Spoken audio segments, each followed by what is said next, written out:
Finally दोस्तों काफी दिनों के बाद अब आपका भाई बैक टू वर्क आ गया है। काफी दिन हो गए थे यार, मैं सही से काम नहीं कर पा रहा था, थोड़ा बिजी चल रहा था इधर उधर से। लेकिन फाइनली दोस्तों अब बैक टू वर्क हूँ। आपको प्रॉपर रोज वीडियो देखने को मिलेगी और नई नई बाइक्स की वीडियो देखने को मिलेगी। कोशिश करूंगा जल्दी जल्दी आपके लिए वीडियो लेकर आऊं।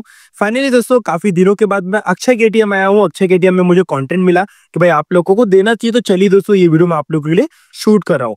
आज की वीडियो काफी इंटरेस्टिंग होने वाली है क्योंकि दोस्तों आपके सामने खड़ी हुई है 2025 की नई वाली केटीएम ड्यूक 390 और नई वाली केटीएम ड्यूक 250।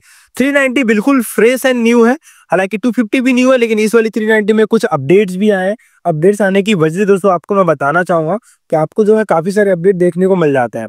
ठीक है, 390 के बारे में आपको मैं डिटेल में बताऊंगा क्योंकि कंपनी ने उसमें जो इलेक्ट्रॉनिक्स अपडेट है वो दिए हैं एक्चुअल में।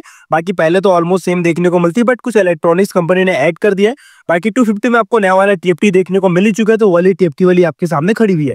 सबसे इंपॉर्टेंट चीज, दोनों का दोस्तों ब्लैक कलर का, दोनों का ब्लैक कलर बहुत प्रीमियम लगता है। लेकिन मैंने 390 को जब सामने से देखा तो मुझे ये लगा कि भाई कंपनी ने एक बहुत बड़ी गलती की है। वो ये है कि कंपनी को चेसी ना ऑरेंज नहीं देना था, चेसी भी ब्लैक देना था। अगर कंपनी ने चेसी भी ब्लैक देती ना तो वो और ज्यादा प्रीमियम लगती। अब आप 250 को देखिए, यहाँ पे चेसी ब्लैक है, उसमें थोड़ा ऑरेंज है, थोड़ी सी अजीब लग रही है, तो वो भी अगर ब्लैक होता तो और प्रीमियम लगती। बाकी आपका क्या कहना है दोस्तों इस बारे में, आप कमेंट करके जरूर बता रहा। तो चलिए दोस्तों आज की वीडियो शुरू करते हैं। बात करते हैं दोनों बाइक्स के बारे में, डिटेल में आपको बात करूंगा। सबसे पहले प्राइस के बारे में बताऊंगा क्योंकि आपको पता है दोस्तों नया जीएसटी प्राइस है, लेकिन केटीएम ने एक बहुत अच्छा काम किया कि 390 का प्राइस बढ़ने नहीं दिया और 250 का प्राइस ऑब्वियसली बात है कम हुआ है। क्या प्राइस आ रही है चलिए आगे आपको मैं यहाँ पे क्लियर कर देता हूँ। दोस्तों आपको बता दूं, अगर आप अभी फिलहाल 390 को कैश में लेते हैं तो आपको ऑलमोस्ट 3,52,000 रुपीज के आसपास की जो है ऑन रोड प्राइस देखने को मिलती है। और अगर ड्यूक 250 अगर आप कैश में लेते तो वो आपको अबाउट 2,50,000 रुपीज के आसपास की ऑन रोड प्राइस देखने को मिलती है। अगर आप प्राइस का कंपैरिजन करें तो दोनों में ऑलमोस्ट 1,00,000 रुपए का डिफरेंस है भाई। 1,00,000 रुपीज, जिसकी बोलने में तो ऐसा लग रहा है अरे 1,00,000 रुपीज, भाई साहब 1,00,000 रुपीज एक बिग अमाउंट होता है किसी भी मिडिल क्लास फैमिली के लिए। तो भाई साहब 1,00,000 रुपए का डिफरेंस है, तो क्या है 1,00,000 रुपए 390 में देना वर्थ है या नहीं है, ये आपको आगे पता चल ही जाएगा जब मैं आपको दोनों का डिटेल कंपैरिजन दूंगा। चलिए वीडियो में आते हैं। सबसे पहले मैं एक काम करता हूँ, दोनों का जो है ना मैं लाइट ऑन कर लेता हूँ, दोनों का मैं की ऑन कर लेता हूँ। देखिए मैंने दोनों की ऑन कर ली।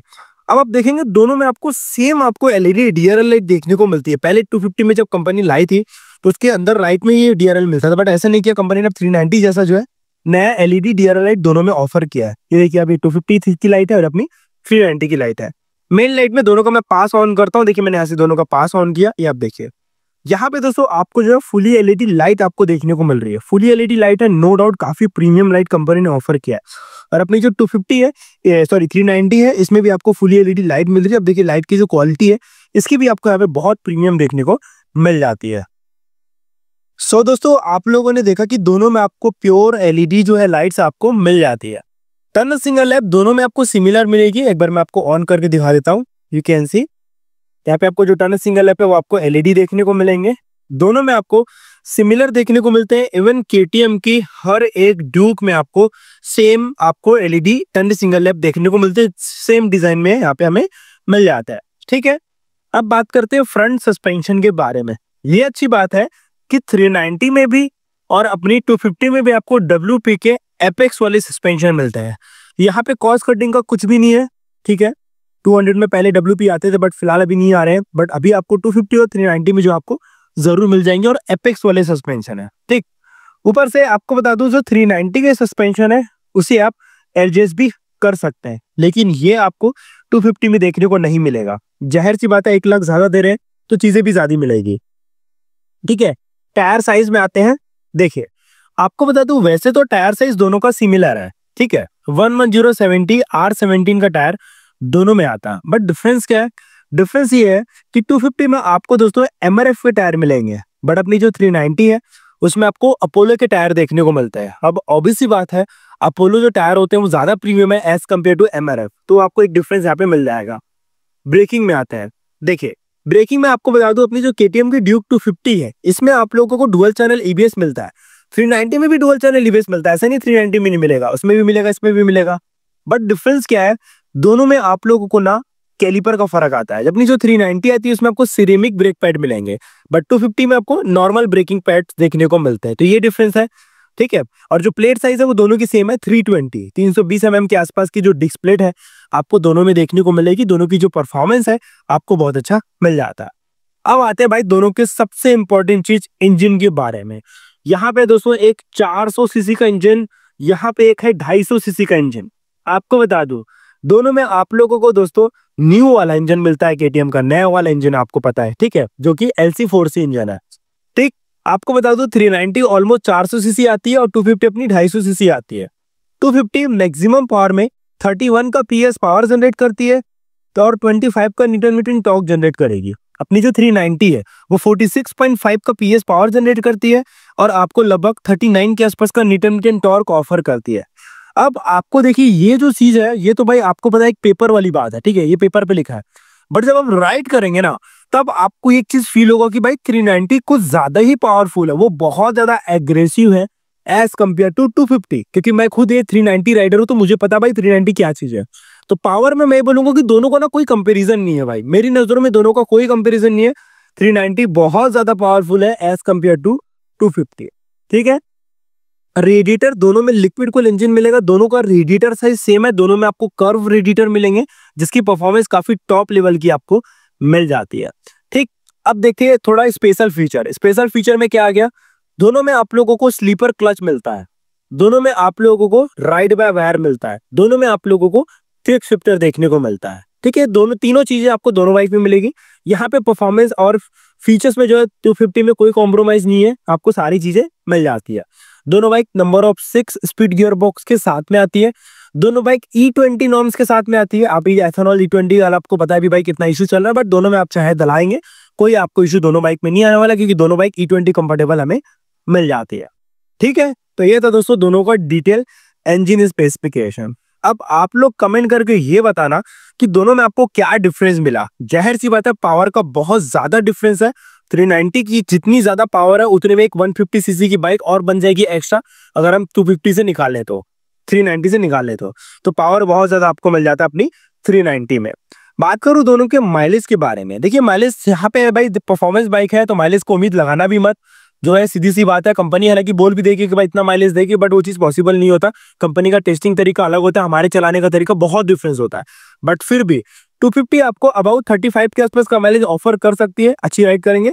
390 आपको 30 के आसपास का माइलेज आपको ऑफर कर सकती है, डिपेंड करता है आपके राइडिंग स्किल पे। ठीक है, अब आते हैं दोस्तों दोनों के रियर प्रोफाइल में। मैं दोनों की टेल लाइट आपको दिखा देता हूँ, हालांकि मैं 250 की बस ऑन कर दिया क्योंकि दोनों की टेल लाइट सिमिलर है। टेल लाइट में दोनों में कुछ भी डिफरेंस नहीं है, दोनों में आपको LED टेल लाइट मिलेगी जो कि आपको बहुत अच्छी मिल जाती है। अगेन रियर में आपको दोनों में 150/60 के टायर मिल जाते हैं, बट ऑब्वियसली बात है 390 आती है अपोलो के साथ में और 250 आती है MRF के साथ में, तो यहाँ पे थोड़ा सा कॉस्ट कटिंग किया गया है 250 में। जाहिर सी बात है आप 1 लाख एक्स्ट्रा देंगे तो कुछ चीजें आपको बेहतर मिलेगी। बाकी दोनों में 240 mm की डिस्क प्लेट है, दोनों में आपको सिंगल पिस्टन कैलिपर दोनों में मिल जाएंगे।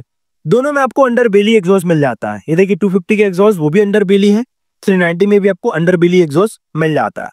ठीक, उसके बाद दोस्तों आपको बता दूं दोनों के सस्पेंशन के बारे में।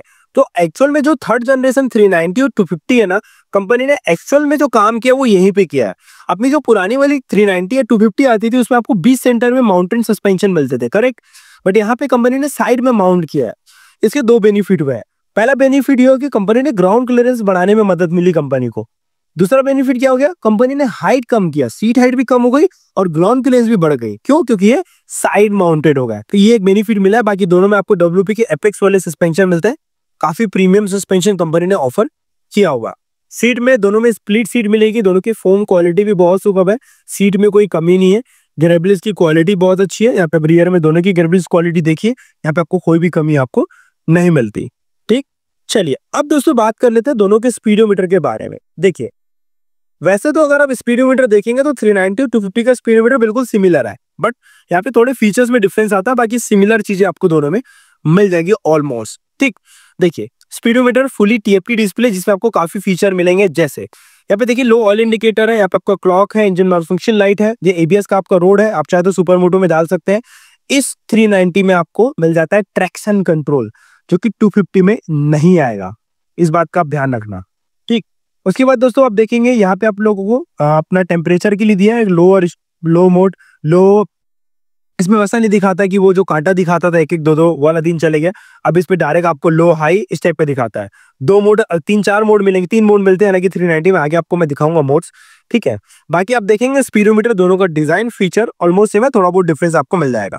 यहाँ पे आपको मिलता है दोस्तों, यहाँ पे देखिए ये आपको एक स्पेशल चीज है कि इसमें आपको मिल जाता है क्रूज कंट्रोल। ये देखिए ये आपको मिलता है क्रूज कंट्रोल, जो कि आपको 250 में नहीं आएगा, ठीक। यहाँ से देखिए आप इसे सेट कर सकते हैं, कम ज्यादा कर सकते हैं, यहाँ से आप क्रूज कंट्रोल में से डाल सकते हैं। तो ये काफी अच्छा फीचर आपको इसमें मिल जाएगा, ठीक।